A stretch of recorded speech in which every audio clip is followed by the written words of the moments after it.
Hello and welcome to Never Not Here, and thanks for coming. My name is Richard Miller, and we're back into dialogues, which is, I guess, our modus operandi here. We're talking and we're feeling, of course, and we're making sense out of it of what we say and what we feel by our interpretation. So we're interpreting, and that's just kind of like the name of the game.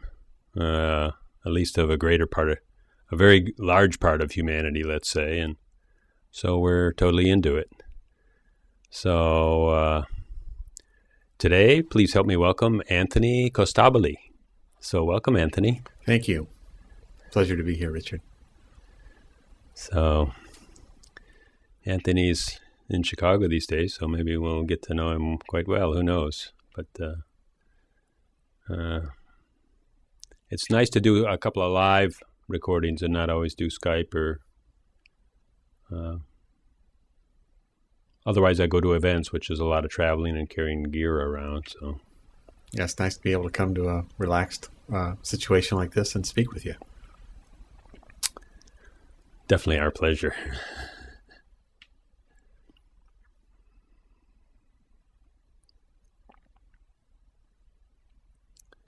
Sometimes it seems like the meaning of life, whatever that means, like the full depth of life or the alternative ways of looking at life are not so apparent to everybody, or we get stuck in a rut, or sometimes we go and ask people. I mean, we do things like go to school and go to university, and we do consult books and libraries and internets and want to know more and more about.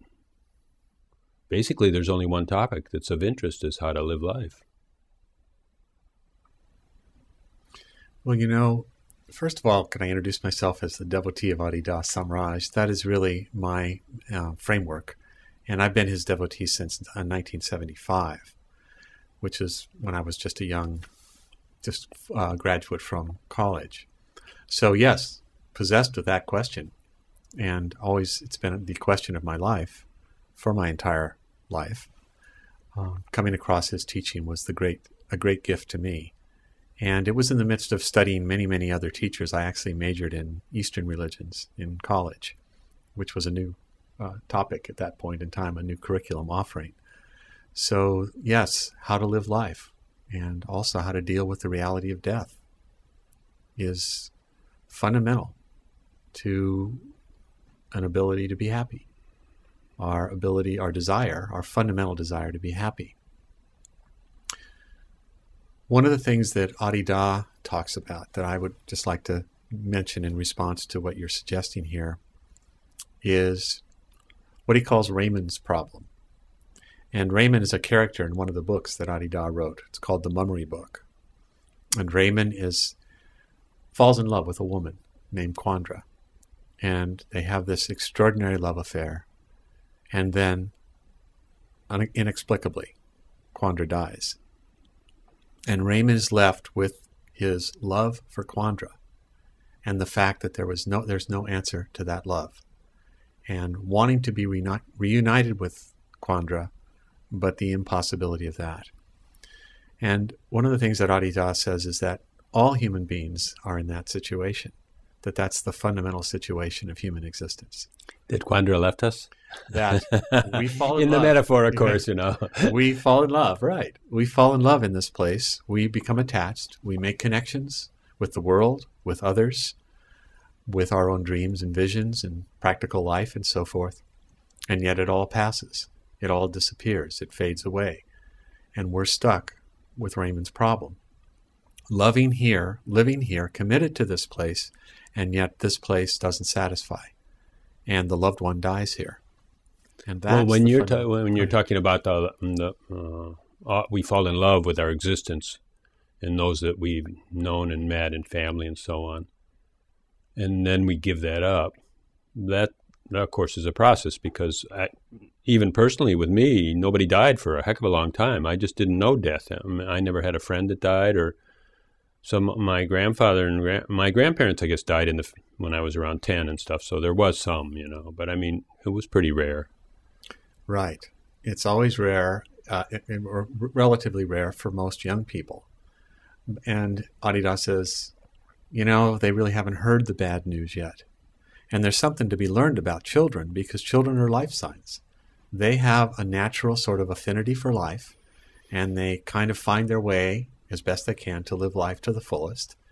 And they typically are happy when they're not burdened in the same way adults are burdened. And one of the things that they're not burdened with is the knowledge of Raymond's problem, to use the metaphor. Right. Yeah. But in other words, most of our burdens perhaps are abstractions, and children don't have that many abstractions, or they're just learning to get involved with abstractions. Right. Abstractions just means ideas or verbal models of how things are. And children, especially very young children, are just curious, basically, and they're not really curious even to build a verbal model. They're just curious to see. They haven't really developed the conceptual mind yet. That comes at a later stage of their growth and development. So they're looking at the world through curiosity, wonder, and a kind of enrapture. And that is a wonderful thing to see and to nurture in children. And it can also refresh us in our own innocence. And fundamentally, we really are innocents here. Can it really refresh us? Because somehow we don't give up our knowing, let's say, like our conceptualization, like our truths. We don't give up. Even when we see it, we see, look at how that child is really just so happy. But we never really put two and two together and say, hey, I could do that too, even now. Or do we? Well, I think it's the moment. It's in the moment. You have to use it as a life sign, because we are, whether we like it or not, burdened with the knowledge of mortality. We're burdened with the knowledge of death, and it torments us. We're burdened with the knowledge of limitation. Responsibility, in some sense, is difficult. And we are wrestling with this need for satisfaction, and the fact that life, as the Buddha said, is inherently unsatisfactory. Right. What brings that brings to mind to me. Somebody once told me, well, we have basic needs. We need food, we need clothing, we need relationships. And I said, okay, go look in your fridge. It's full. Go look in your closet. It's full. Go look at, there comes your wife home from work. What do you know? You've got a relationship. So you don't have any of those needs. And the fact that there's the need, the mankind has these three needs is an abstraction. And also the same thing that I said with, that I want to point toward the burden of knowing about death. Hey, just take it out. We're alive, and we could say someday there'll be a death, but that's an abstraction. It's okay. I'm not trying to say it's not real, or I'm not trying to even go in that direction. I'm just trying to say, okay, look, it's not happening. I'm not dead. So then why not be, why is that a burden? That I'll die? Why is that a burden? Except that I'm abstracted. Well, that's a good point. We are burdened. And why that's the case is a fundamental, I feel, life question for everyone. Why isn't it that the world is a happy place in general? The world is burdened with all kinds of problems, to use the word, again, burdened. But it's besought with all kinds of troubles, and human beings haven't learned in all of our history together to get along. We haven't learned to get along at the family level. We haven't learned to get along in the community level. We haven't learned to get along at the level of the nation state. And we suffer the fear of one another all the time, like it says in that ancient Upanishad. Whenever there's an other, fear arises. So the presumption, this is Adidam's teaching, the presumption of separation or difference from one another is a fundamental problem. Separating ourselves out from everything else and living as if we are somehow cut off and different from everything and everyone else. Identifying with the body as if it's the barrier between one another is the fundamental condition of humanity, of human beings. It's the fundamental condition of self-consciousness. And that's what he calls the ego, the presumption or the contraction from this infinite field of relatedness or relationship. And he oftentimes closes his fist to signify the self-contraction, this recoil, and contrast it with the open hand when people are freely in relationship with one another, and how the hand is open. The hand is in a position, it's inherently about relationship. Yeah, okay, now that's that's fundamental teaching, but it's a very interesting place of understanding, because if you notice in yourself, when you first meet another individual, there is oftentimes, you can literally feel, I can certainly feel this in myself, fear. There's a sense of, is it going to be safe here? Am I going to be threatened in some way?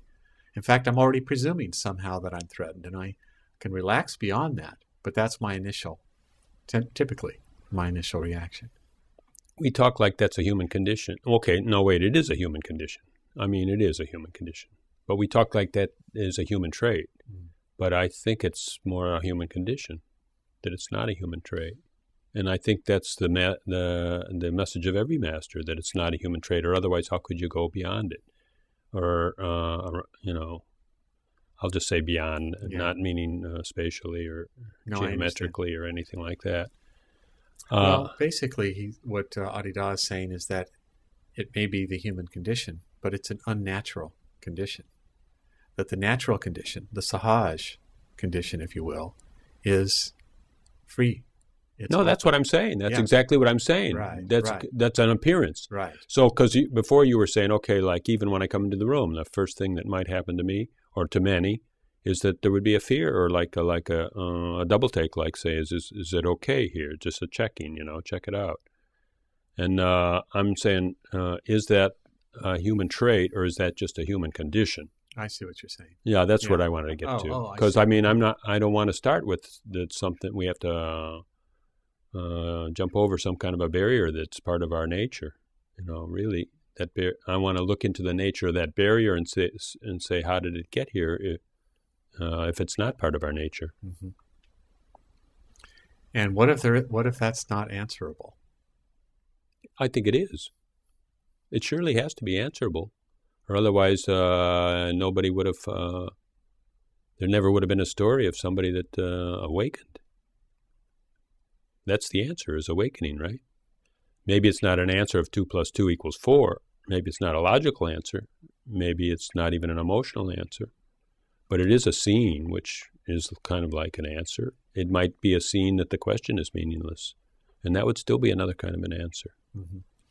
So without getting into abstractions about it, because the fundamental feeling that I have in myself, just speaking personally, is I know there's a desire to be happy, and I know that I notice myself imposing limits on that all the time. And I could say, well, why is that? And Adidam's answer is that it's this contraction. It's this sense of separation from one another. And that condition can be observed, it can be understood, and it can be transcended. And one can then be reestablished in their native condition, our native condition of freedom and happiness. That's his basic teaching. And I found that when I was even young, when I first read it, very, very inviting.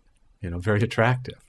And I also found that it was very difficult to do, because we're so habituated, I myself, speaking for myself, we're so habituated to this contraction and to living life on the basis of it, that I found that virtually everything I was doing was an expression of this self-contraction, or was a reaction to just being alive in the world. It's a very threatening place, to individuated existence. So over time, what Adidam has done for me personally, speaking again about my teacher, he's allowed me to live a devotional relationship to him where he lives this condition of happiness and freedom. And I've seen it in him so much, and so under so many different circumstances, that it's utterly compelling, and like a magnet. You feel magnetized at heart to somebody who's that open, that free, that loving, that giving, that self-forgotten. And so that's what my life has been, really, is the devotional relationship to him. And it's been a wonderful experience, and it's informed, virtually everything that I do. And I consider his teaching daily, and have, of course, a whole life of practice in relationship to that. And I think, as you know, Adidam Samraj passed out of the body in November of 2008. And what I've found since his passing is that he's still spiritually available to me and to the world and to all beings, really, through a process of devotional invocation. Now, that's getting into more spiritual practice. But for me, that became incredibly significant because I found that Adidam Samraj lived this love, this condition of love, so well, you might say, with such art and such a demonstration in so many different circumstances that it was crushing to me when he passed. And I thought, well, I've lost that ability. I've lost that. And I was in the predicament of Raymond's problem until I started to read his teaching more and recollect his promise that he would be eternally present, as all great beings truly are, passed out of this form, but the essence of who he is eternally present.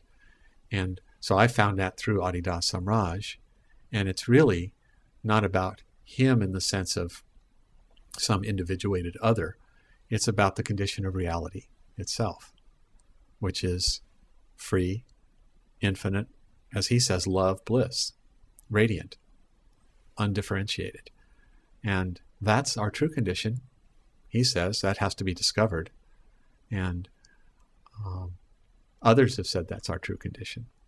And the question is, well, why is it that human beings are so screwed up that we aren't able to live? That's what I want to know, because like I just want to ask, is it useful or is it possible to look into the nature of this, what you call the fundamental contraction? And if you talk about the fundamental contraction, the more you talk about it, the more real and the more power it seems to have. Right. But yet we're saying that the true nature is complete and flowing. Right. And not contracted. And so then for some reason, this contraction, because we're saying that the fundamental contraction is so darn fundamental, okay, I agree. It appears pretty much all around. We don't really see where it isn't.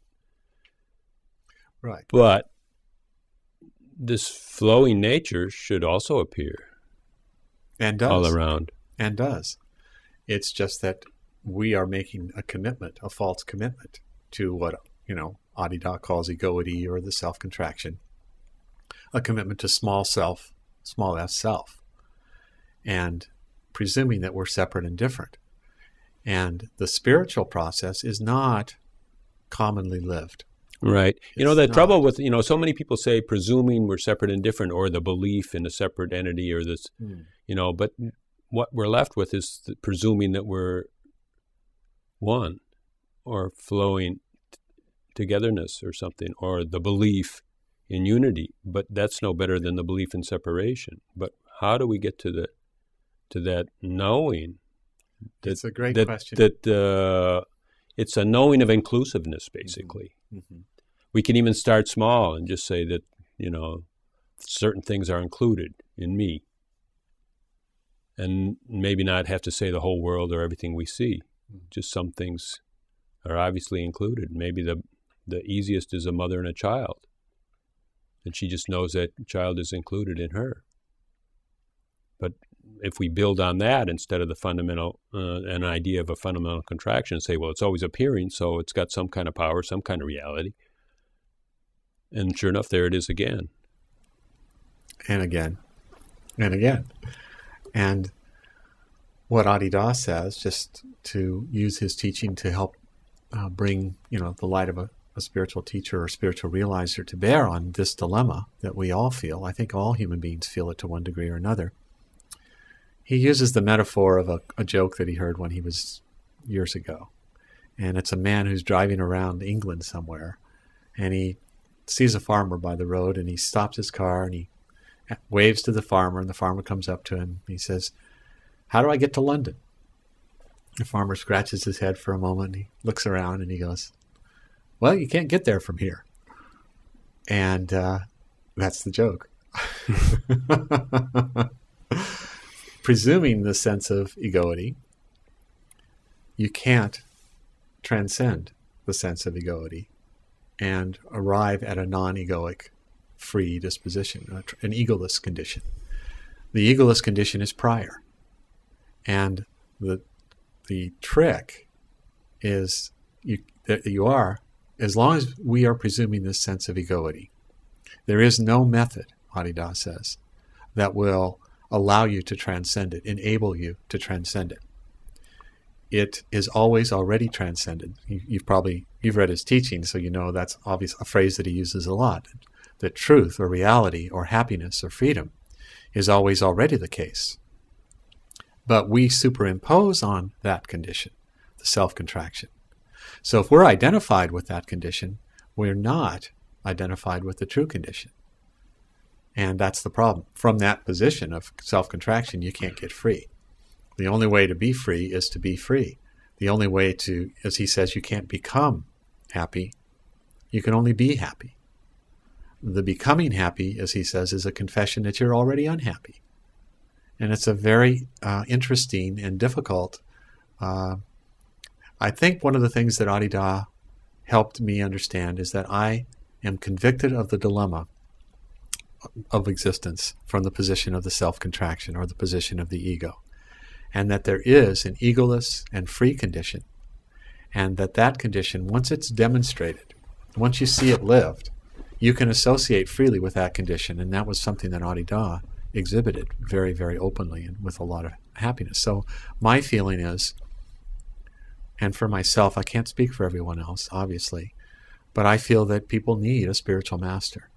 They need somebody who is already free and lives free of the condition of dilemma and egoity that everyone else is tending to suffer. And it's a small minority of people that do this in the world, and we have to be compassionate with one another, and we have to learn how to live and get along with one another in the midst of that. But to really be truly free, I think all the spiritual traditions indicate that you've got to dedicate your life to it. Not you, me, anyone. And that is that's a big deal. That's more than Let me try to back up again, because Sure. I still want to go after this fundamental contraction, because Sure.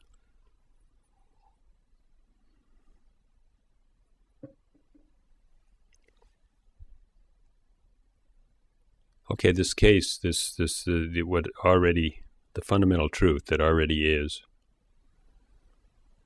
here. And we can receive it. Maybe we are it. We don't really know all that, there's no way we can stand back from it to see what our position in this fundamental truth is. If we're a part of it, if we're all of it, if we're just the flow of it, or we really can't touch it if it is us, and if it's beneath some of our interpretive skills. And then we also have these interpretive skills, so we tell a story about it. We tell what it is, or we try to make a verbal model of what this, not only the fundamental truth, but and point to that, but also just life. Everything in life we're telling a story about, and we're making an interpretation about. So in some sense, there's life, which we don't know really what it is. Some people even say everything is an illusion, but we don't have to go there. We don't have to really pin something that we're saying that is before our explanation, our explanative powers. It's before our explanative powers. And at the same time, we still try to explain it, which is called an abstraction. In other words, we're making a verbal model, or we're making a conceptual framework and trying to fit our life into it.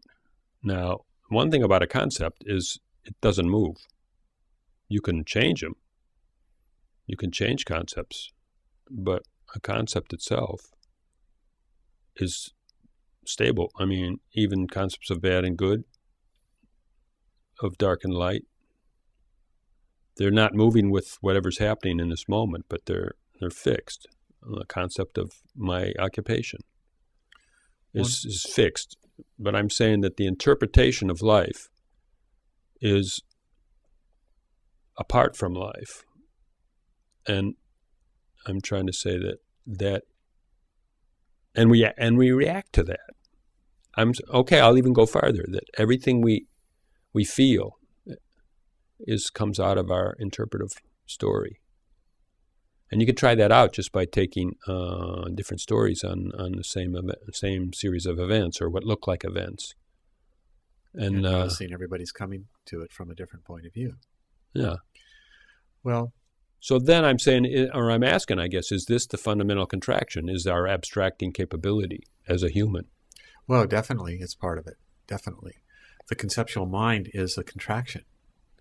The thing that there are paradoxes in all of this, and the mind can't accept paradox. The mind just can't accept paradox, and yet this is a paradoxical situation.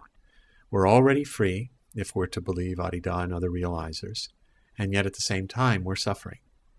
And there seems to be, a big distance between the two, an insurmountable distance, a huge gap that we can't, a chasm. And Adidam says that we make out of life then a mummery. You're calling it a conceptual, a concept or an abstraction or a story. But in fact, it's a mummery because it's based on a false position to begin with. And one of the analogies that he's used, which is really interesting to me, is that if you were to look at any given space from any different point of view, you would see, obviously you would see it differently. And there are infinite points of view possible even within this room here, this small space that we're in right now. Well, what does the room actually look like if all we can do is see it from a single point of view at any given moment in time? Even if you were to take a snapshot and put all those on the wall of, as many points of view as you could possibly shoot from this room, what would that look like? In other words, the self-contraction is like a camera. And it takes reality and it reduces it to this little image. Exactly. And it says that's what it really is. That's reality. Exactly. In other words, a conceptual reality is a fixed point. Right. Exactly. And then reality or what is point of view has no point of view. No point of view whatsoever. Is free of point of view. It's not the shutter of the camera lens clicking and capturing reality and saying that's it.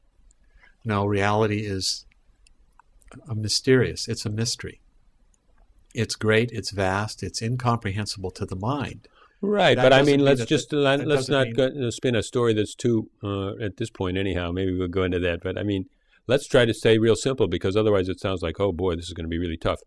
But I'm just saying, okay, every concept we're saying is a snapshot or a point of view, right? And so it's fixed in a way. And we're saying that the real life is not fixed and it has no point of view, so it's all points of view. Is another way to maybe say it. So then any one point of view is going to cause suffering because even if it's really close, even if it's kind of functions in the world, it's not right. And and as the world moves, it's going to become more and more out of date, more and more out of date. So the more abstraction the human does and the more concept and the contraction, what we're calling, it's going to be a tighter and tighter contraction because it's going to get more and more uncomfortable as it doesn't fit in the world anymore. This concept is going to be out of date and just out of sync. No, you're right. And that's what we suffer. That's what the human world is suffering. My sister and I sometimes compare notes on our experience in childhood. And she's always remembering incidents totally differently than I remember them. And then I'll remember an incident and recall that, and we'll start talking. And she'll remember it totally differently than I describe it. And my intimate Eileen tells an amusing story about coming home from the hospital with her second child.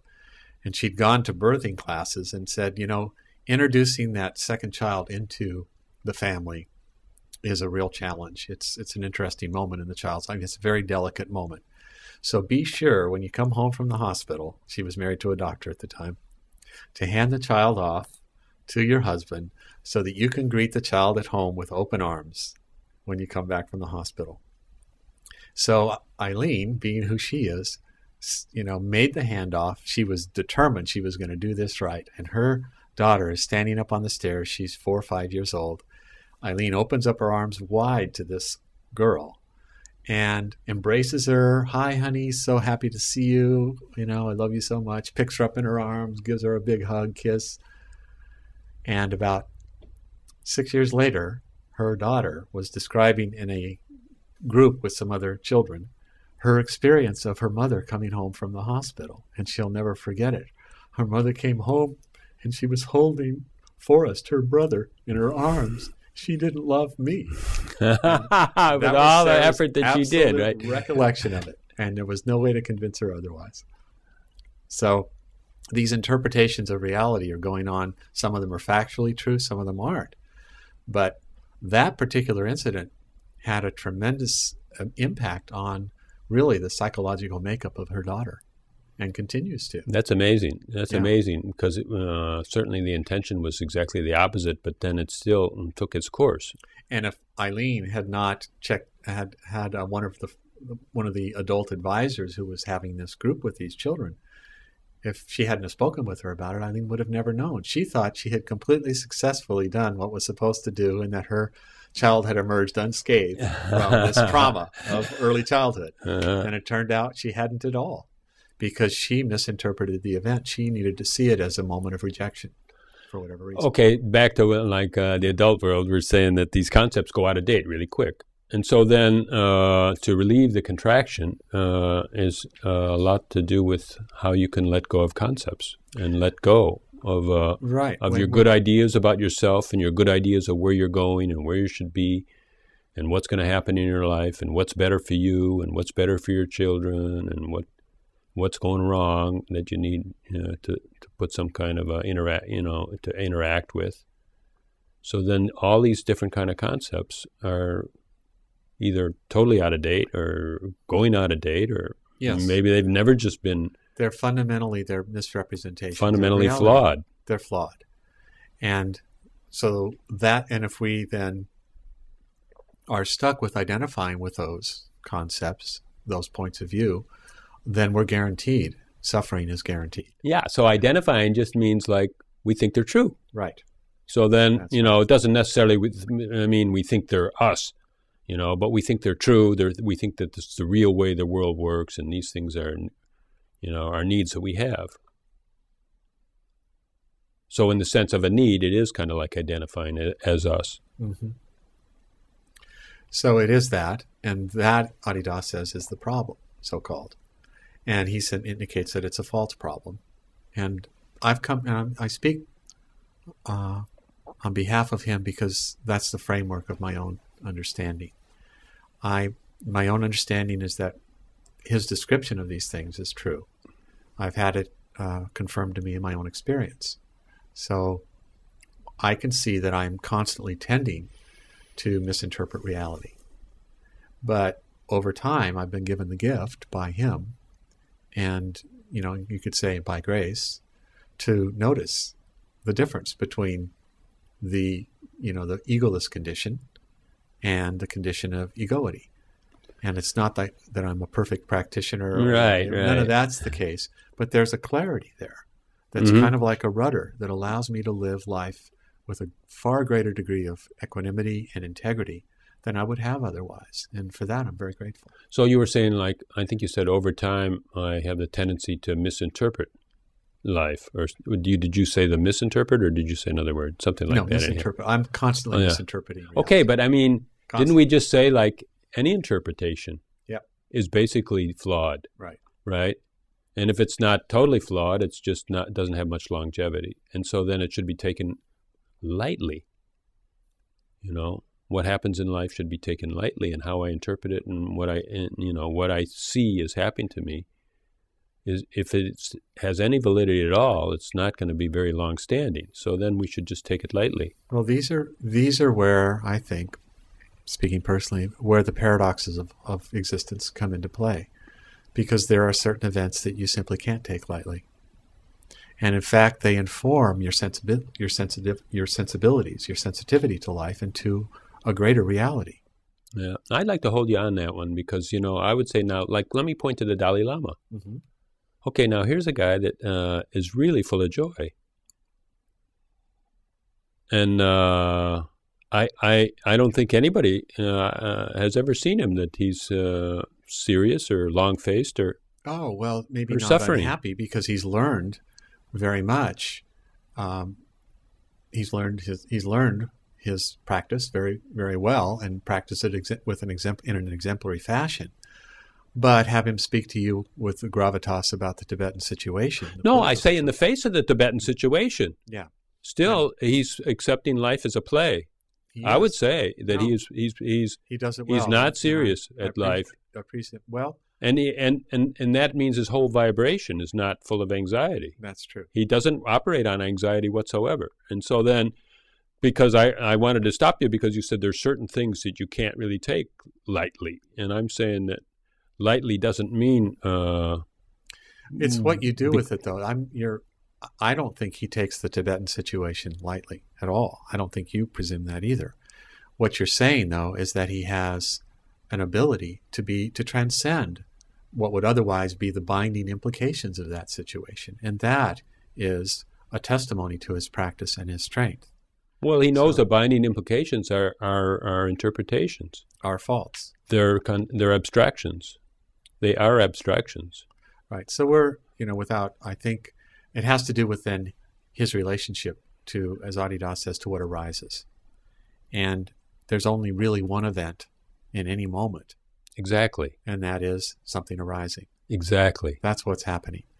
And you can be free in the midst of that, but you see, living with Adidam and watching him operate in the midst of the variables, the vicissitudes of conditional existence, I've seen how seriously he can take things, and did, and at the same time never sacrifice his freedom or his happiness. And that's, again... So he never went to anxiety, right? He didn't believe in anxiety as a solution to anything that arises. It wasn't a valid response, that would get you anywhere except into a pit. Right. That's right. On the other hand, his body wasn't free of stresses. He took on the stress of teaching in the midst of tremendous resistance on the part of his students, for example. And it was a very difficult task from a human standpoint. Very, very difficult.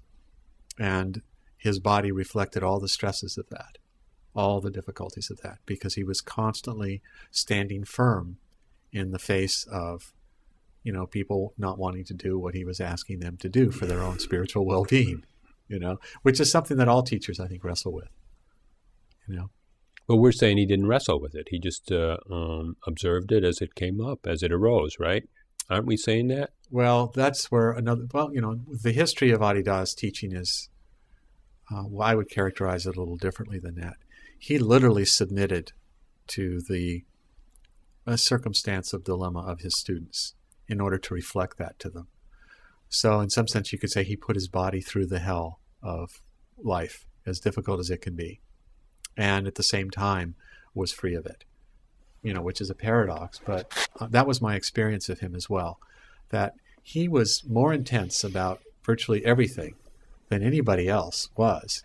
And at the same time, he stood free of it, perfectly free of it. And that was the thing that I used to marvel at over and over and over again when I would see him live. He was so amazing. And I'd come back the next day, and he would say, now, what were we speaking of? And within a moment, he'd be into it again. And, to the point where it just felt like the stresses in the whole room were something that none of us could handle. And yet he would laugh at, he would have humor in the midst of it. It was amazing, So his freedom was always self-evident. But his passion for and love and commitment to our liberation was, in some sense, you could say, something that he suffered. Which is a paradox. Right. No, okay, I want to go right to that then, because we're talking about the free-flowing state and the interpretation of the free-flowing state being a conceptualization or abstraction. He didn't suffer it as a problem. He suffered it as an ordeal. The facts of his work required certain things of him that produced extraordinary stresses in the body, in the emotional being, in the mind. And he committed himself to do those things, even though... Well, that's what arose, because even if you explain it, it's still in the interpretive, You're saying it happened because of this. Okay, well, it happened, it arose. We're just stopping there in a way, because in the moment you go into a trail on it, you go into time and space and cause and effect, and it's all abstract, basically. But what I wanted to say was, what is paradox? And I wanted to put this out because, paradox to me is not a real entity. There is no such thing as paradox. It's only a linguistic problem. Because we said there's what's real about life, and there's our interpretation. So our interpretation can never capture life. So then the limit of words causes it to look like words come against each other and butt heads, and that's the limit of words and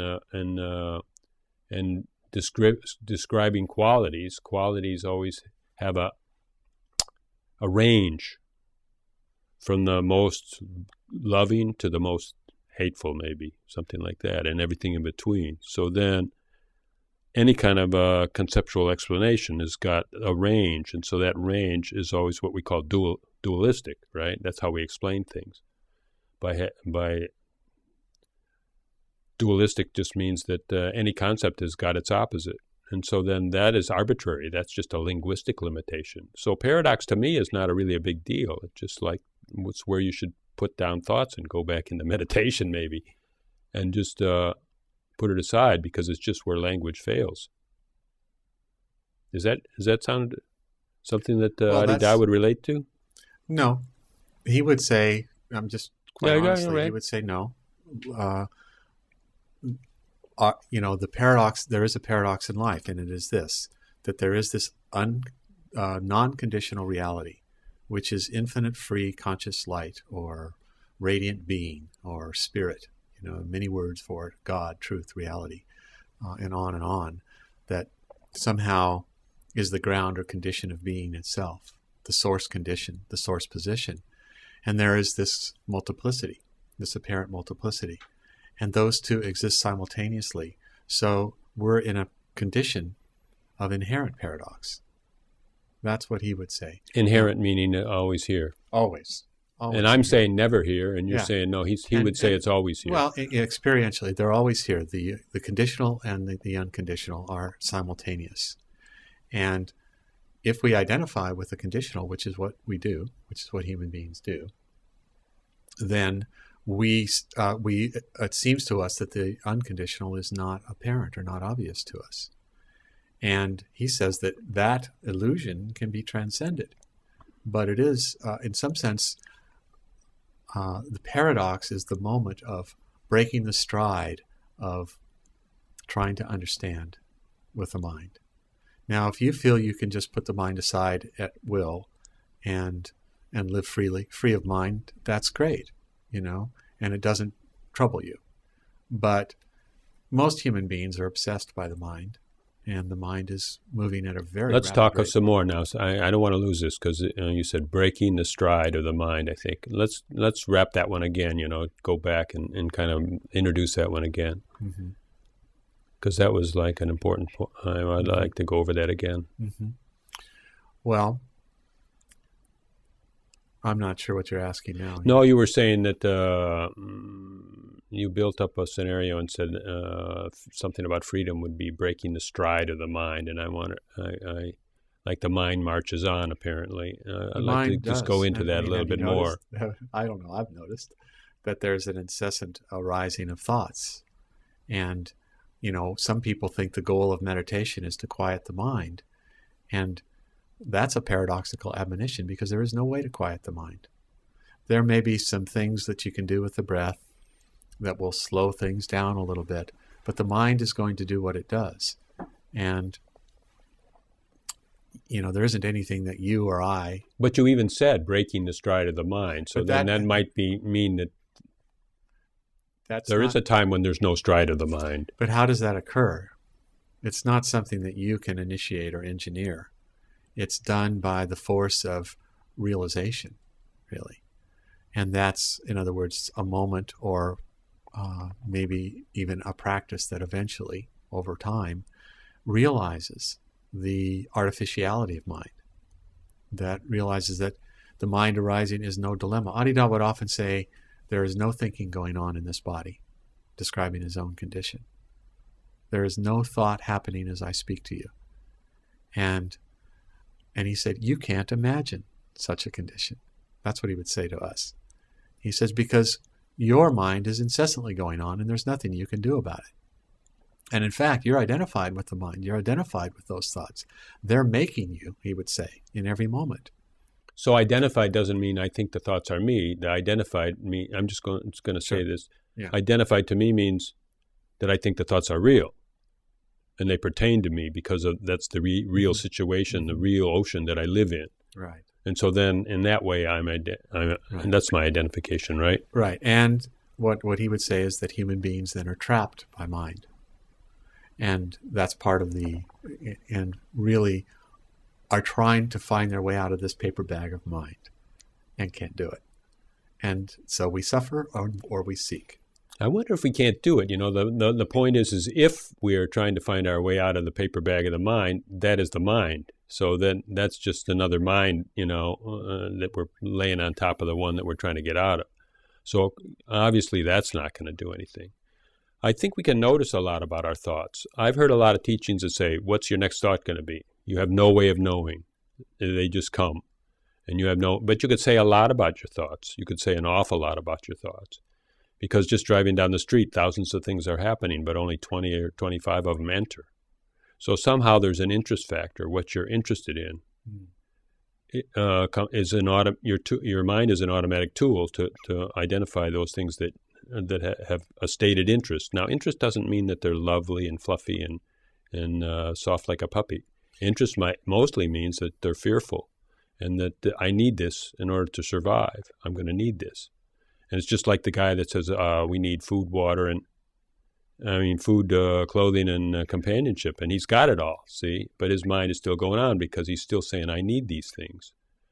And so then mind only goes, for me, I would say mind runs on needs or perceived needs. And neediness, what is neediness? It's like a metaphor for separation. It is a metaphor for incompleteness. And so the more you convince you're incomplete, the more the mind will run. And it'll run toward those things that you fear that you're most deficient in. Well, and that's saying a lot about mind. Instead of just saying you have no way to do anything about the thoughts, just run. They run in a certain direction. And I think that's clear probably to anyone that takes a look. Right. So there are many things that have been prescribed in terms of disciplines, spiritual disciplines, yogic disciplines, just meditation disciplines, even concentration disciplines or exercises that have been designed to control the mind or to slow the mind down. All kinds of things have been done because the mind is presumed to be a problem. That's my point. And the mind is not a problem. It seems like, in fact, the mind is rooted in the heart. It's a modification of consciousness, self-existing, self-radiant consciousness. It's not a problem. We make the problem. And he says, while you're alive, you make mind. Constantly, you're making mind. Your attention is like a cat in heat. It's just roving from one thing to another to another. He often talks about that metaphor in the Upanishads of the two birds that are sitting in the tree. And the one bird is just sitting there calmly, and the other bird is just frittering around from branch to branch, incessantly trying to peck at different kinds of fruits. The fruit-eating bird is all over the place. And then the other bird is just sitting there freely. Same tree. One of the birds is totally disturbed, trying to find something to happen, agitated. And the other one is just simply free in the same condition. In other words, the same physical condition, same set of circumstances, but has a different relationship to it. And that's what the metaphor is really all about. It's about being free in the midst of a condition that is inherently confined. Bird is in the tree, but the bird is not troubled by that fact, where the other bird doesn't know what to do with himself. He's all over the place. And that's what we are. That's the human condition. Here we are. We're in these bodies, these trees, and we're agitated by life. We're agitated by everything. We're agitated by mind. We're not just agitated by mind, we're making mind constantly. One thought leads to another. As you say, there's trends of thought, trends of energy. There's huge trends. That are moving us, and some of it we brought into this world with us, and some of it, as Adidam says, while you're alive, you make mind.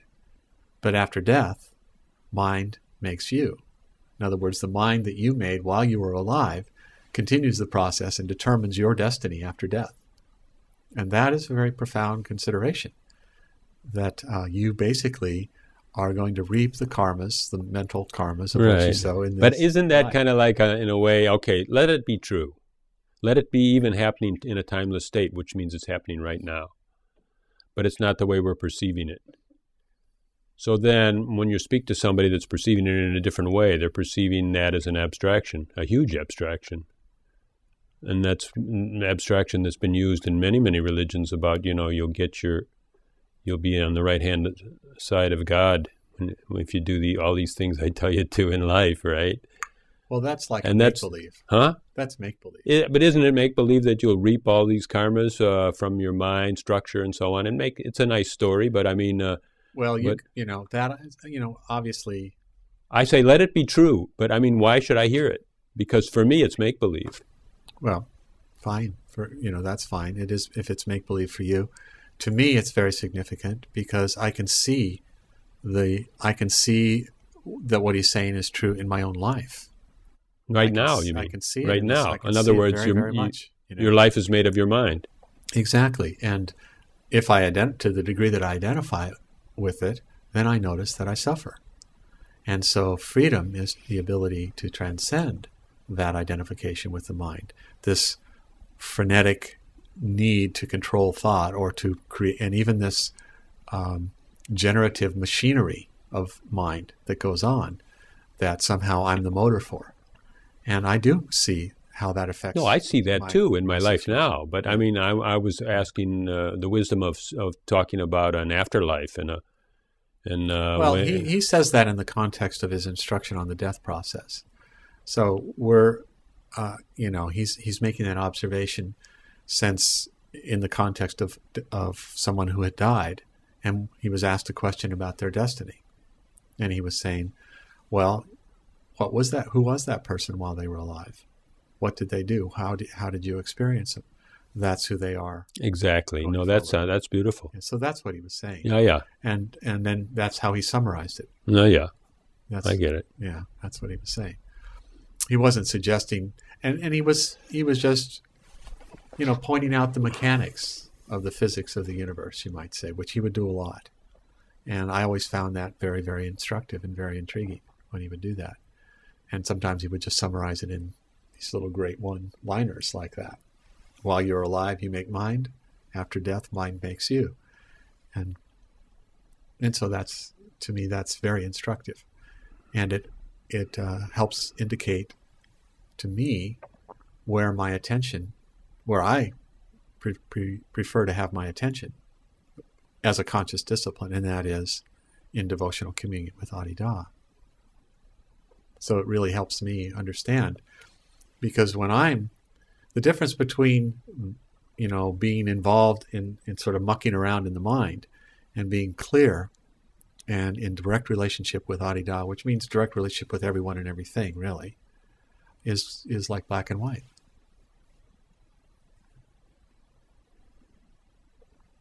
I would say in my life, I've been able to notice a point when a new thought appears. And I notice the temptation, which is sometimes devastating temptation, to follow that thought and go with it and let it build, let it go to its conclusion and let it generate a new thought and let it generate a new one and think that I'm on some kind of a discovery, that as these thoughts generate each other and pop out and develop and finish and make a new thought, somehow something is unfolding that's important to me. It's a belief, And it's easy and once you've seen that point, you can feel that temptation. And if somebody says, no, wait a minute. And you say, no, let me say this before that thought gets away from me. This feels really significant. There's such a temptation to go with that thought. And I found such a freedom in not going with it. I mean, you can just not go with it.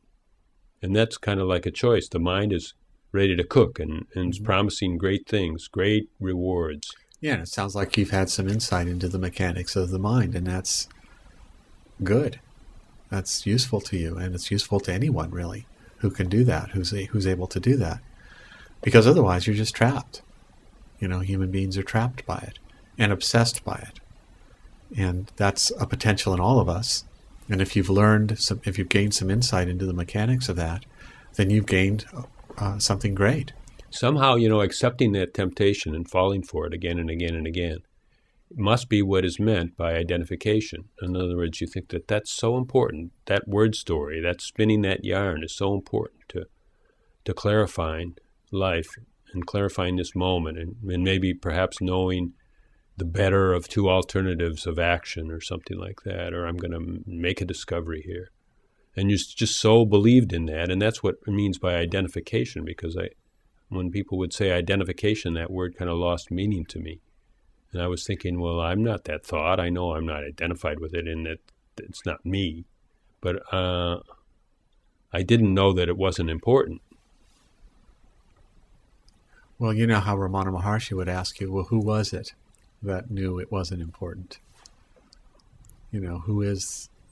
Inquire into the source of the I thought. Who is this Richard I, me guy? Who is this Anthony I, me guy?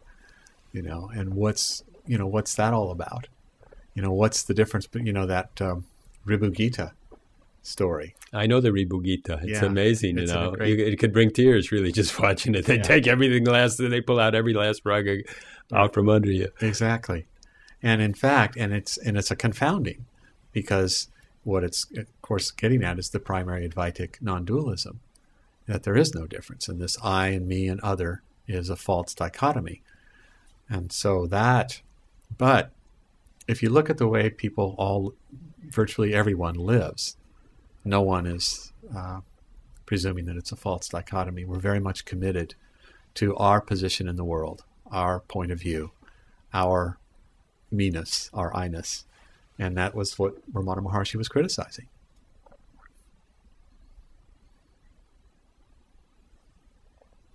It isn't so. That's so. Right. That thought trail that we can stand back from. And so what is that thought actually? If you look at that thought and say, what is that temptation that I was talking about, that point? Now you're at that point. You're standing there, the temptation to follow this train. There's a beautiful story coming here. And I know this thought's going to go to another beautiful one. And then if you really try to look at what that thought is, as an abstraction, as a little voyage, as a trip, as a place to put your attention. You mean divorce yourself from being so enamored of that thought that you can not even force it. Not even force it. If you just want to make an analysis and say, well, what is that thought? Basically, that is a separation. That's the separation from some feeling, probably that you're trying to escape, because the whole feeling brought up the idea of fixing something. And so then the thought is supposedly the solution to fixing something. And what are you fixing? It's going to be that experiential feeling, that felt sense that somehow feels icky or yucky or something, it just feels wiggly and like I'm uncomfortable. It's that uncomfortableness. And the way to solve that uncomfortableness, instead of having a way to solve it, you've discovered a way to move your attention away from it and go on to a thought pattern that would supposedly be its cure. And in effect, is what that thought pattern is and what that separation is the insurance that still feeling is going to stay with you until you allow it to run its course. When discussions like this would occur in Adidam's company, and I say this with great humor because I've tried to go down that path with him a number of times, and he would look at an individual and say, too intellectual, and your framework is mind here, and it's sort of like a philosopher trying to make love. It's not possible. You've got to allow the body in. You've got to allow the being in. You've got to open to existence beyond the mind. And so he would say that to people when they were speaking in those terms, and he would call that. And this is not a criticism, Richard. It's just no. I get it.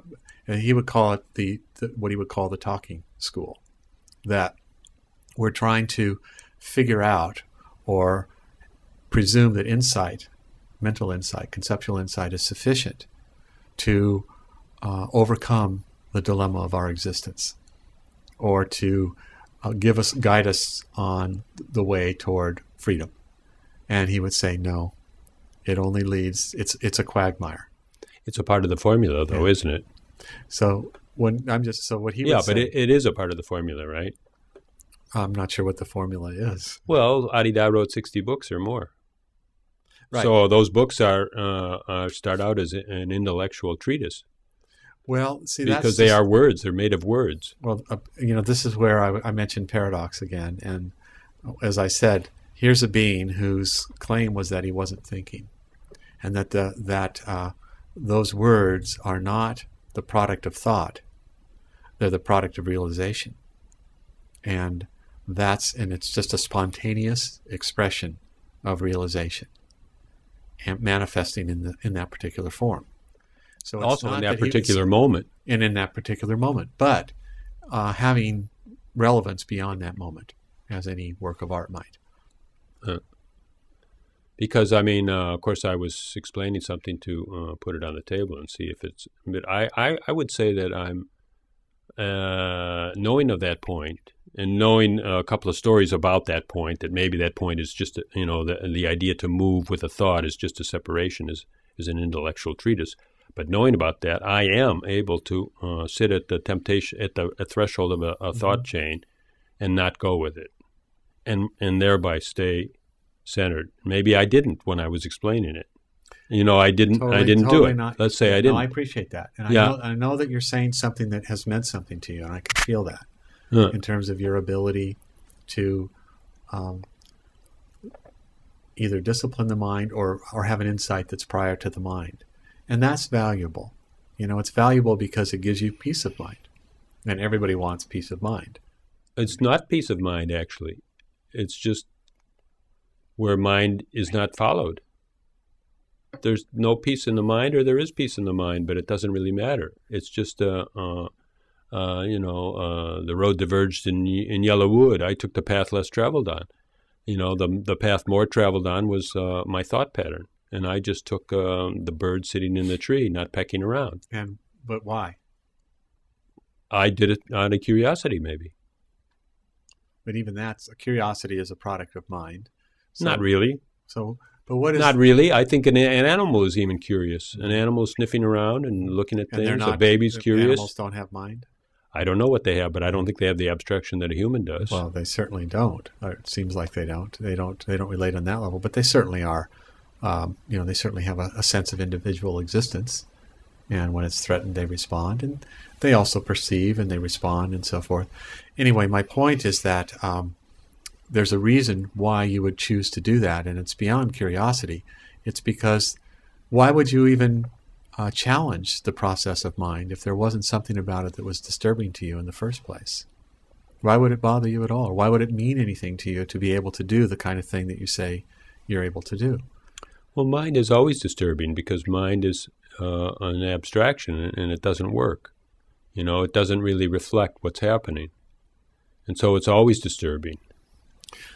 Right. So because you're disturbed, and that's why you want to do something about it. Only when I'm in the mind, I'm disturbed, okay. Right? Or not in the mind, that's an old-fashioned saying, but only when I follow the mind, let's say. Right. With my attention, of course, right. Is what we're talking about. Right. Okay, so that's the condition of, I would say that's the condition of human beings. And we desire to be free, and we desire to be happy, and yet we find that we're not able to do that. Most human beings find that they're not able to do that. And if you really get down to it in a discussion with anyone, I have never met anyone who was able to say, I'm free, and I'm happy, and there is no problem with existence of any kind, in any sense. There's no dilemma. The only person I've ever met who's been able to do that and not brag about it or was that condition was Adidam Samraj. And I used to think, well, how did that happen? And it turns out it just is. He just appeared in this world uniquely free. And that's been the grace of my relationship to him, to know that there is freedom, that there is happiness, that there is truth, and it can be lived. That story is kind of like, I don't know, it almost feels like limiting, because you say he just appeared free. And then the corollary to that story is like, I just appeared not free. And so then how do those two ever hook up? Because in one way you're saying, because he appeared free, then I know that freedom is possible. But the fact that you say that he just appeared, well, let me just seems say, like, how am I going to just appear? You can't, or at least that's what I'm discovering. But he has given a process. It's a very elaborate process, and it's a very simple process, whereby the state that he radiates can be duplicated by others. And that's the gift of his work here in this world. That's what he came to do. It's a liberating work. And what you said is true. He just appeared free, and other beings appear bound. He noticed this when he was less than 2 years old. He said that he was living in this condition that as a child, to give it a word, he called it the bright. This free condition of infinite happiness, infinite brightness, radiant love. And he looked around and he noticed that nobody was sensitive to that condition. And there was always a limit on it, no matter where he looked, even though he was born into a loving family situation and so forth. He noticed that people were not aware of this bright condition. And he describes how he would see his parents argue in something, and he would see the clouds that they were superimposing, on the bright. And he became clear to him that no one was aware of this bright condition. And it struck him so much at the heart that he made a decision, he says, at 2 years old, to become a human being, essentially, to submit to the human condition and find out, why are people so unhappy? Not out of love, really, out of love. It was a gesture of compassion. And the reason for him to do it, he says, was so that he could show people a way to transcend their unhappiness, show them the way to be free, to be happy. And that was his work. So in some sense, you could say he did appear here free and happy. That's the uniqueness of a spiritual master, a realized spiritual master. That's the gift that a being like that gives to this world. It's rare. Some people think it's hogwash. Some people will never appreciate that it has any relevance to their life, whatever. But for some people, myself included, it makes all the difference. Because once I connected with Adidam Samraj, my life and my struggle changed. And my life had a meaning that it never had before, that I couldn't give to it. And I realized by the help of his instruction, by him working with me personally, by reading his books, by practicing the disciplines that he'd given, that there was a transformation occurring in my life that I could not account for. And all I can say about that is that I'm very happy and very grateful that it occurred, because I was a very, very unhappy person before, and nothing I could do was helping that condition. I had good intentions. I really think I did. And I think the people around me had good intentions and wanted to help me. But I was in some sense beyond help. Not psychiatrically, not psychologically, but spiritually. And coming into Adidam's company, living as his devotee, has been a transformative experience for me. So I've been distilling it down. I don't know how you take this, that somehow we're born into the belief that anxiety and stress works. It's, in fact, maybe the prime mover of our life. And I kind of say it because, even some yogis, because yoga is a process of strengthening the body, or somehow building your capacity to hold energy. And I've noticed that for some reason, in the human experience, we're more willing to go to the contracted energy than we are to the expanded energy. And theoretically, if you just looked at it from a neutral point, why would one be more powerful than the other? In fact, it should be vice versa, that the expanded energy should be all the moving power in the world, which maybe it is even, and that it's an illusion that the contracted energy has more power. But just for us, somehow, it seems like if we're mad or angry or really serious or really want to get something done, and we allow ourselves to rise with more energy and be more forceful with people up to the point of having a war with them. Mm-hmm. I mean, mm-hmm. We're saying that that's where the power of nations resides, in that ability to be angry, basically. And that we've never said that the power of nations is in the ability to be open and loving and inclusive and right. And so then somehow it seems like there's a capacity that's missing to hold that kind of an energy. And from that, it seems like there's a belief that contractive energy is more effective in getting your way and getting things done in fulfilling your needs. In fact, the whole idea of needs is the contraction, basically. So one thing I would just say in response to that is that the way Adidam described that is it's just human immaturity. There's that we are in the adolescence of the collective adolescence of humankind, and that a mature person learns how to responsibly live as love more steadily than an immature person who's constantly caught in their own reactions. And the human world is collective in its collective adolescence now, having just emerged from a long sort of development of childhood, and that we haven't yet really moved into the mature phase of human Right, life. But what I'm asking is like the maturity must be the maturity of the capacity to hold energy. Yeah.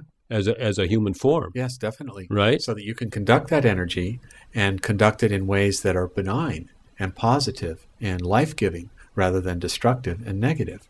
That's fundamental. Well, there's to two energies, like that. I mean, okay, it's all one energy, but one has a tendency to contract and one has the energy to expand. And human beings have... And somehow we don't have the capacity to expand.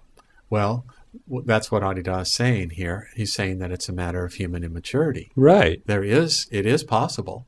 And he wrote an entire book called Not Two is Peace, where he describes this matter of cooperation plus tolerance equals peace, this matter of presuming the true condition of prior unity rather than difference, and that human beings have to learn to base their human life collectively on this presumption of prior unity rather than this presumption of difference. Should we presume it? That's a calling. Should we presume it? It's a calling, or could we know it? Because presuming isn't exactly.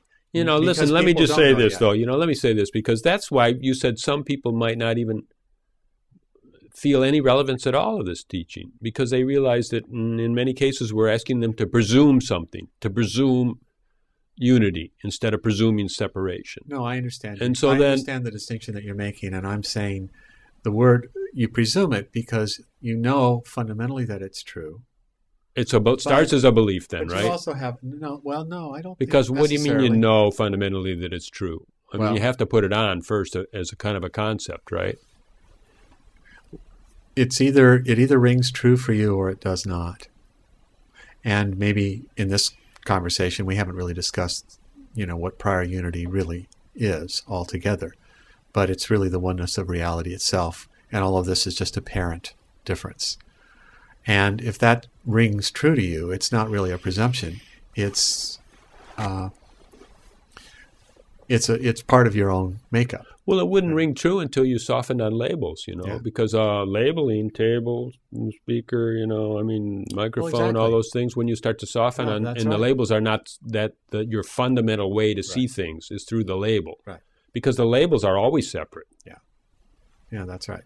So he talks about, for example, in a global cooperative disposition, he would suggest that the people have a forum, and that all the flags are left at the door, so that the principal consideration and concern of that forum is what is best for humankind as a whole, what needs to be done that's right and positive and a help to humankind as a whole, rather than what's good for the United States, which may not be good for the gander over there, meaning some other country or some other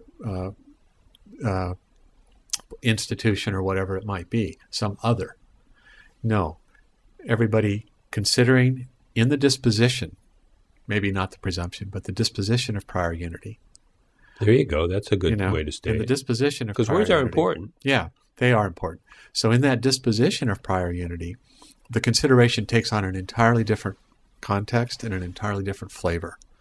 And, essentially, without making it sound twinky, love becomes the motive. And it's acknowledged as the motive of humankind. We all need one another. We're all dependent on one another for our love. And when we don't love one another, we hurt one another. And the destruction that we've seen in the world is a breakdown of the disposition, or the failure, you might say, of human beings to embrace the disposition of prior unity. So it can be done. And well, I mean, it's kind of like, let's call it disposition, a willingness to know if prior unity is true or not. It's a willingness to be open to it and just to feel it. To consider it. To consider it, right. That's right. Right.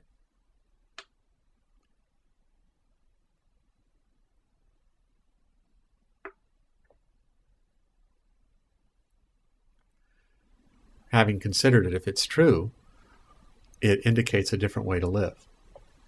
And that's what Adidam is saying in that book, Not to His Peace, that there is a different way to live, and that human beings can live in this disposition of cooperation, tolerance, and peace, rather than in this divisiveness. And whenever anything positive gets done, it always requires a yielding of point of view, a losing of face, a sacrifice of my position over against your position, and a willingness to find common ground and build from there, Here's a good one, because it strikes right on what we're talking about, because it's so easy to reflect. I think we're reflecting machines anyhow, but I mean, if somebody's nice to us, it's really easy to be nice. If somebody gives us a present, we want to give them one back. Maybe not even for paying them back or for making an even exchange or anything like that, just because, But if somebody is treating us as a second-class citizen, then it's kind of easy to feel like I'm not going to treat him very nicely. Right. Or even, like I was saying, the belief in stress and anger, you might even go and say, well, I'm going to get back at him, that kind of thing. But I mean, just to say the reflection part, okay? It's easy to reflect no matter what's happening. But yet what we're talking about, we're talking about a network or a grid where certain behaviors and actions and beliefs are established and seem to be live and active. And then we're talking about somewhere in that grid, something has to start to change. And who's going to be the brave one that's going to do it first? Like, because we all say, well, I'll be glad to treat you nice, but you first. You treat me nice first, or make sure and it's equal. How nice I treat you will be how nice you treat me. So then who first, Who's going to offer the Who's going to branch? go? Who is the sacrificial lamb, right? Who's going to offer the olive branch, Is it going to be Israel? Is it going to be Palestine? Is it going to be enough to move the other person off their position? That's always the question with human beings. It's like a relationship. Should I say I'm sorry? I'm not sorry still. I'm angry. So the human condition is reflecting, and we can't get over it, right? We can't be an author. We're not author. We're reacting, not acting, right? We do get over it. That's the thing. How can we act instead of react? Right. That's a good question. But I'm also suggesting that human beings do know that there is a way forward, and they know how to do it. It's a question of being willing to lose enough face to actually do it. And I'm using lose enough faith. What did you say? Face. Face. Oh, so face. For example, in an argument with your intimate, for example, somebody has to make the first move, and when somebody does, it creates an opening for a healing to take place and for forgiveness and love to be restored because it's been interfered with. So people know this intuitively, and eventually somebody makes a gesture, whether it's an apology or a sweetness or some kind of a gesture to the other that the other can respond to, and they're restored to their relationship again in a happy way. So it's very, very simple in that regard. It's just difficult to do from the position of being entrenched in your point of view or your separate position. Okay, with your intimate, you lose face, perhaps, or it looks like you lose face. But the structure of the world is all about economic value. And it sounds like you lose dollars and cents. Or, the belief is that I have to give up what I've garnered, and I'm not going to do it. Who's first on that? Well, it's a question of what you value. So you have to point to the greater good. You have to point to the situation that humanity is in altogether and see that it's not working. It's working against us. It's working against our survival. It's working against our well-being. And if you can find agreement about that, then it becomes easier for people to make gestures. And there are people, enlightened leadership, people that are forward-thinking in the world that understand this and are moving to change those dynamics. But it's always possible to retrench into this other position. At some point, it would be wonderful if there would be enough critical mass in the world that are moved by, say, the disposition of prior unity or the well-being of the collective, more so than that of the individual, that they would be a force that, in some sense, benignly coerces the person beyond themselves into a disposition of cooperation. And that's what happens in intimate cultures.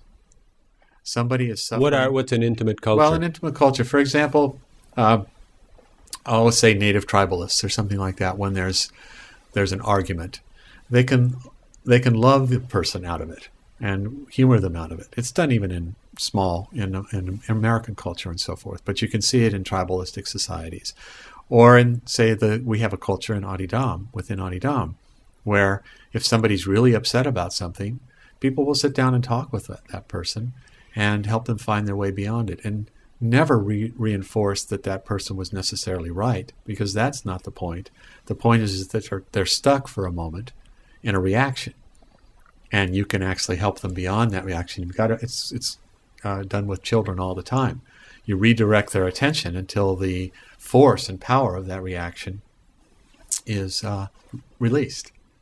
I've seen this a million times. So right, I bet. Yeah. So children, though, in a way are kind of like equals, because they're not really, in a way, they're just perceived as openness, right? Each one is open. Together. Right, and they're in a classroom together. Devotees probably are, in a way, kind of like equals, because they're all devoted to the same principles or person or whatever, right? And so they're somehow equal. But, in the world situation, if we would try to have a critical mass, it would seem like it would be a critical mass of the ones not at risk of losing something. Like, let's say the have-nots would be the ones that would be trying to get the critical mass together, and the haves would be the ones that are trying to hold the critical mass off and build a higher wall. Have not, meaning like wealth or power. And so then it sounds like a fundamental upset, that's brewing there. I don't know. Well, if humanity's going to find a way forward, we're going to have to change our act. Adidam has given some really good wisdom about how to do that. It's for us to make a decision about what we're going to do. But if our collective survival becomes important to us, necessity is the mother of invention. When we find that the way that we're going about doing things is inherently unworkable, especially at the level of population that we're in relative to the earth, the way that we're using the world's resources, many people will give the same argument, that we just have to go about doing things differently. We have to go about our business differently. And that means we have to relate to others differently. We have to relate to one another differently. And there has to be a much greater respect. We're going to have to sacrifice our national identities to some real degree in favor of the collective of humanity. The question is, will human beings be willing to do that? And that's not been answered yet. Some will and some won't, right? and we have this figment of our imagination called critical mass, that. I mean, I guess there is a critical mass because, all of a sudden wars happen. They just kind of spill into being, and so there's a critical mass of or the tipping point, anxiety. Yeah, there's different phrases for the moment or the dynamic where something becomes a reality. Yeah, but I mean, in a way, there was a critical mass for the breakup of the greater Soviet Union That's right. and all the satellite countries and the come down of the Berlin Wall and all these things. And there was a critical mass, and it just kind of snuck up. I don't think anyone predicted that. That's right. Yeah. I have a kind of a doubt, though, because I think, in the back of my mind, I always explain it that they were out of money, They couldn't afford that damn thing anymore.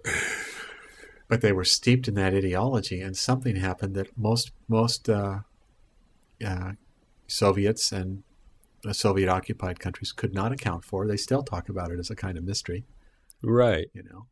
Somebody saw it, that they couldn't just keep printing money and then make it happen. But I do know some people that were in the Soviet Union that actually in Moldova maybe they were, which was part of it at the time.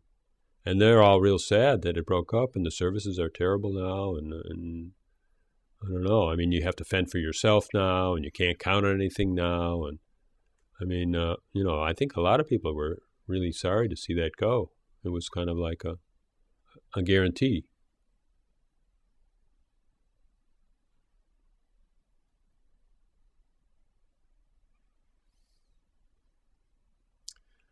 Yeah, well, I don't live in that part of the world, but I've got friends in Germany who were some who lived in East Germany at the time, and they were, of course, Germany is a very well-to-do nation and country, but I have a friend who lived in East Germany, and his first jar of peanut butter, he wasn't going to share that jar of peanut butter with anybody.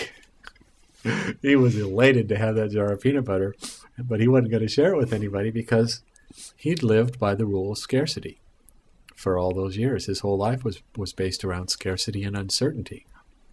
And from his point of view, Soviet communism did not work. The German state, the German Democratic Republic did not work. And it's taken him a long time to learn, what does work, at least in Western European terms. That's so funny because, he really did live through scarcity when the shelves of the shelves of the supermarket could be, if there was a supermarket, but the shelves of the food larder were empty, or That's maybe right. for the most part in long lines just to get some basic staples. And he lived through all that. Yet us in the United States have never seen anything like that. I guess we had gas rationing during the Second World War or something, but I don't know what. But I mean, and we live more by scarcity and fear of scarcity than maybe any other nation. Who knows? It's really a kind of a good laugh. Yeah, and we're the best armed nation in the world by far. That's why we are, because we have this scarcity of and fear.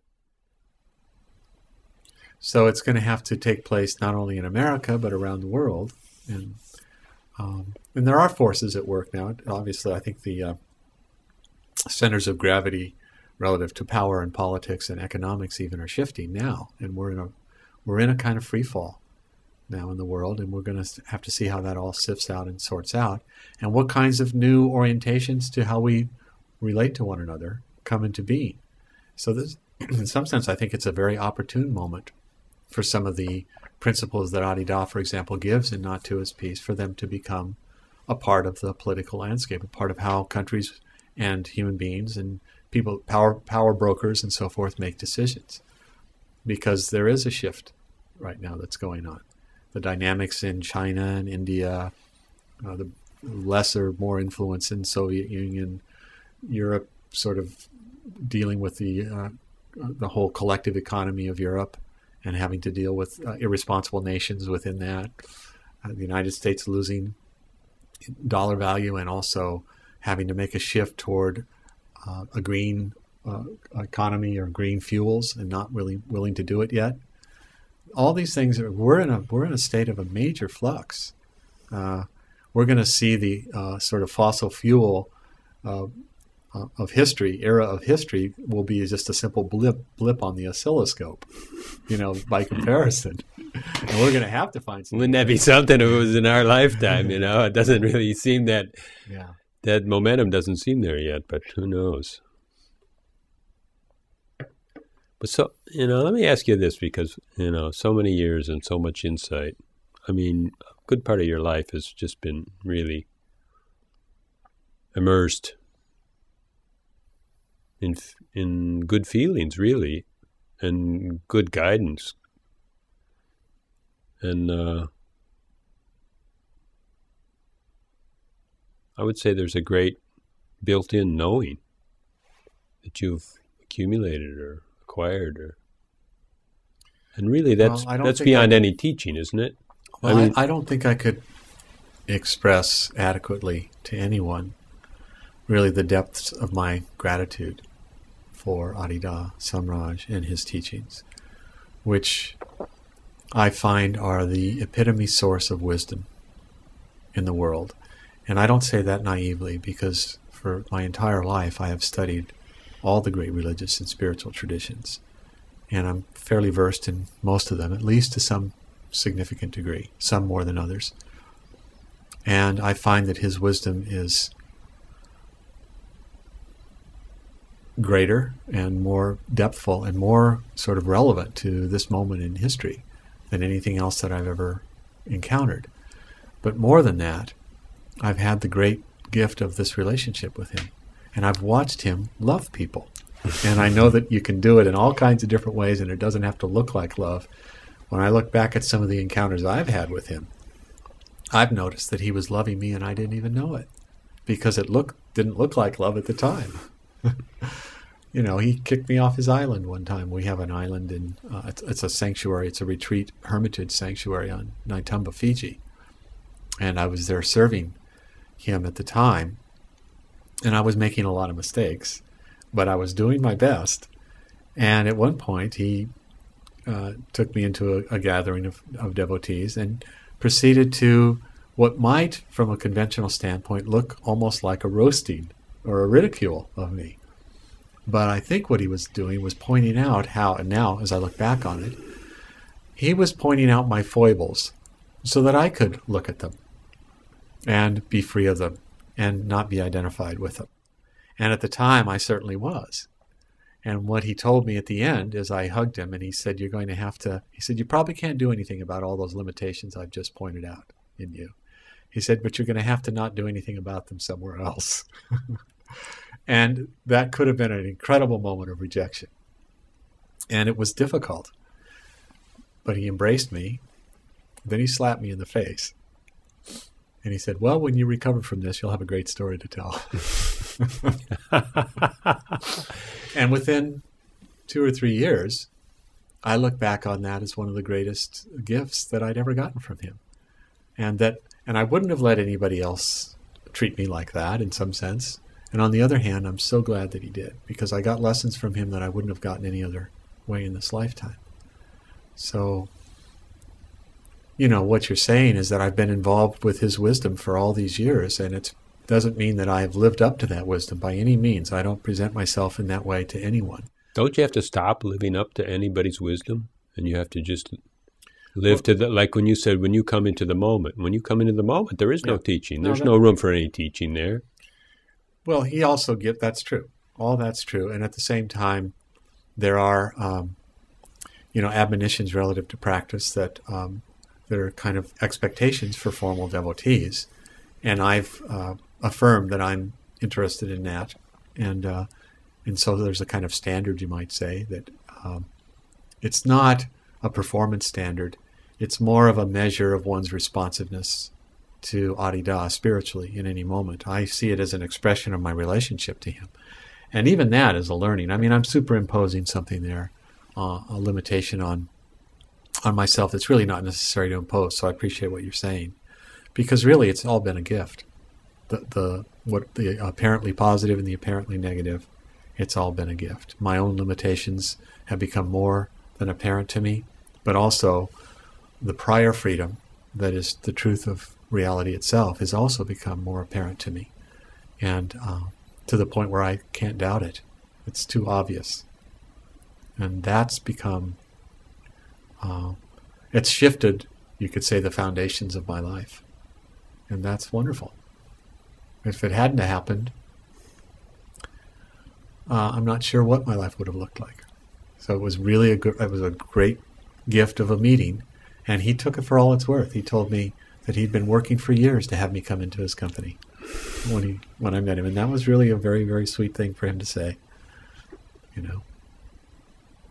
And I fell in love with him.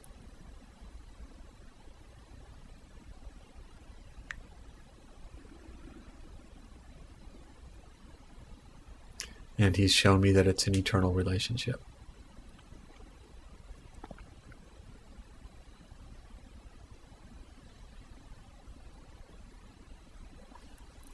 Like they say about marriages, can't be shifted by the events of life. But, a lot of marriages break down. But the relationship with Adidam has never broken down. 35, now 40, almost 40 years later. And I'm more intensively involved in that relationship than I ever have been.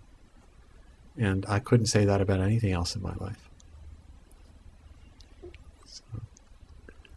Thank you, Anthony, for that amazing story.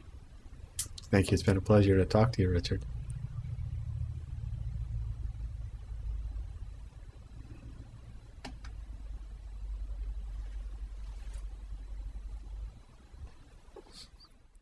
Costabile. Costabile. Yeah. Anthony Costabile. Traveler. Chicago resident for a while. And long-time knower of the truth. And long-time knower of Adidam. Thank you, everyone, for coming. And thank you again, Anthony. Again, my pleasure. Thank you.